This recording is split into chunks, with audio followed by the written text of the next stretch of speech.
Hi అండి, welcome to వినీ cooking vlogs. ఈరోజు మనం చికెన్ కర్రీ ఎలా చేయాలో చూద్దాం. ముందుగా స్టవ్ ఆన్ చేసుకొని బాండలు పెట్టుకొని ఒక 3 స్పూన్స్ ఆయిల్ వేసుకోవాలి. అందులో ఆవాలు వేసుకొని ఆవాలు బాగా వేగాక అందులో ఆనియన్స్ వేసుకొని బాగా గోల్డెన్ కలర్ వచ్చేంత వరకు వేయించుకోవాలి.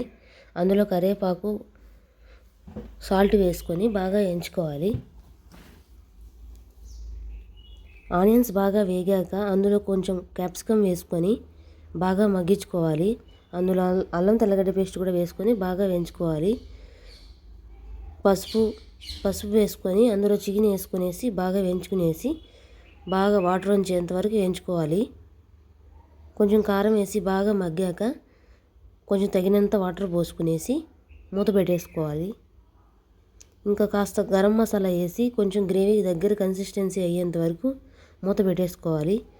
ఒక 15 మినిట్స్ తర్వాత బాగా మగ్గాక చికెన్ గ్రేవీ కర్రీ మనకు రెడీ అయిపోతుంది. అంతేనండి, సింపుల్ చికెన్ కర్రీ రెడీ.